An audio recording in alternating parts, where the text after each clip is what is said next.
Hi, it's Matt from XL Pro Tech, and today I want to discuss the recent developments with the election and Brexit and all of these things and how this is going to be affecting business and all of that good stuff. So, Trump has won the American election.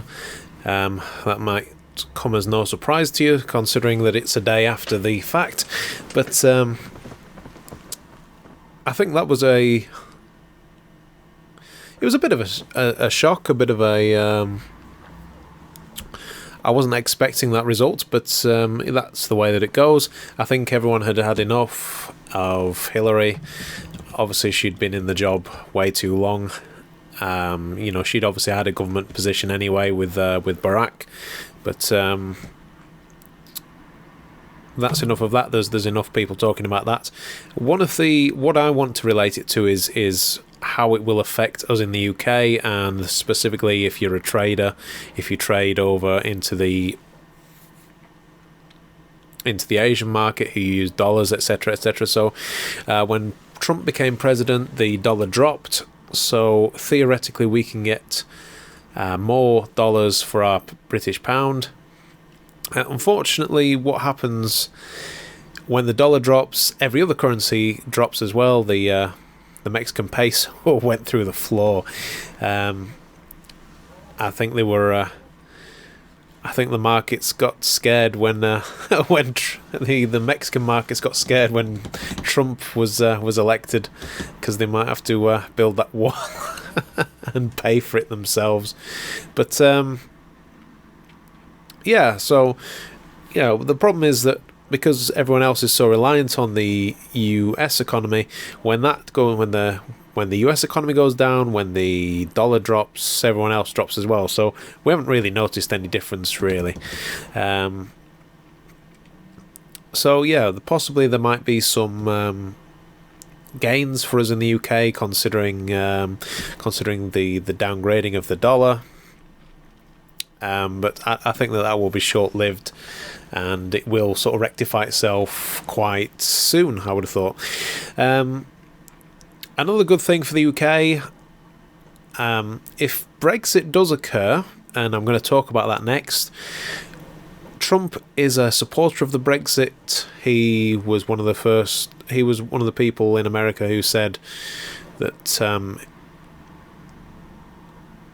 he appreciated what the British people had voted for, and good luck and everything like that. So I think the UK will have a better relationship actually with Trump as president than we possibly did with Barack Obama. I think as much as I thought that Barack as a person was a nice guy, and he did try and bring about a lot of change to America. He was very human. He was probably the most human president, as it were. The one that you could relate to, that America have had for a long time. And the problem towards the end of his term, I think his relationship with the UK is really sort of faltered, and we don't. He said a few things, especially against Brexit, and said, if you exit the EU, we're going to send you to the back of the queue for trade deals. Whereas Trump has gone, well, no. We have a special relationship. America and Britain has a special relationship. We can work that out, and you won't be at the back of the queue. So for the UK, this is Trump being elected is a good thing in that respect. Obviously we were talking about Brexit now, and we're getting on to the second part of what I want to speak about. So just to recap, that Trump getting in as president for the US is quite good for the UK because of the hit to the economy that's occurred, and also because of the trade deals that we might get because of him becoming president, and the time frame for getting those trade deals with the US if we Brexit will be better. So Brexit. So some utter numpties, decided that they were going to block the Brexit. Charlie Mullins, you idiot. And whoever the hell that woman was. So they've launched legal proceedings to block Brexit. That's quite hard to say. So this means that now the decision to Brexit will now lay in the hands of our MPs. And in an ideal world, the MPs will honour what their constituents have voted for. So if an area has voted to leave, that MP should vote to leave when he gets his vote for Brexit. But that might not necessarily happen. So we could be in a situation where MPs vote to stay in the UK because that's what they believe in, but not what their constituents believe in.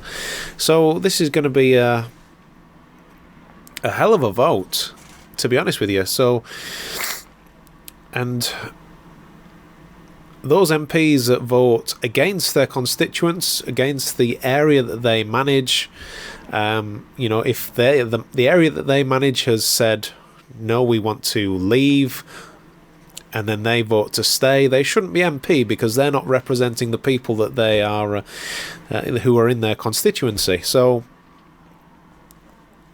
I implore any MP who might be watching this, if you are in that situation, you need to vote with with what the people have decided, because it's not up to you. It's up to you are representative of your area. So if you don't vote how they voted in the Brexit poll, then you shouldn't be an MP. Fair,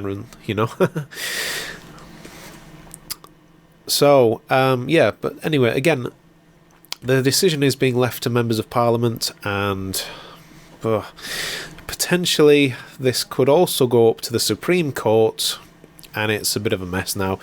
And it's funny that when this block came in that blocked the Brexit, that these people put in place by going to the courts, the pound actually rose, which is absolutely amazing and stupid at the same time. Why would the pound rise when we've been forced into a limbo situation where we're not quite sure what's happening again? So the Brexit, when we voted Brexit, the pound obviously went down, the pound dropped. But in effect, the pound dropped, but we knew which direction we were going. We knew that eventually we would be exiting the EU. Now that we don't know what we're doing, because of all this legal kerfuffle, the pound jumps back up again. If someone can explain that to me, I have no idea. But I mean, to be fair, the pound can't really take any more hits. It's already pretty down as it is. So the UK economy, the pound value is very low still low against the euro, still low against the dollar. Obviously, I think it took a hit when Trump got made president, just because of the way the global markets reacted to that. So, yeah, we're sort of back at square one, really. With the Brexit, we don't know where we're going anymore. It all depends on court rulings, on MPs voting the way that they should do, and it's all a hell of a mess again. But yet the markets found that information to be pleasurable to them, and they raised the value of the pound. What the hell? But anyway, yeah, that's enough of that. That's what's going on, and that is about enough for now. And now you know what's going on with the Brexit, what's going on with the UK and the Trump being elected president. And yeah, we'll have to see with Trump. Let's see where that one goes. I think it's January that he gets inaugurated, as it were. So he isn't president yet, but I think, yeah, Obama out, Trump in. I think it's January that he has to wait for. So I guess what we'll have to do is wait till he gets inaugurated and see where the dollar goes, if it goes up or down. I'm assuming it might take another dive when he gets into the president, when he gets inaugurated, but we'll wait and see. And see what the economy does, because I don't know what the economy is doing at the minute. It just doesn't make any sense to me. So yeah, my name is Matt from XL Pro Tech, and we'll see you next time on the next video. Thank you. Bye bye.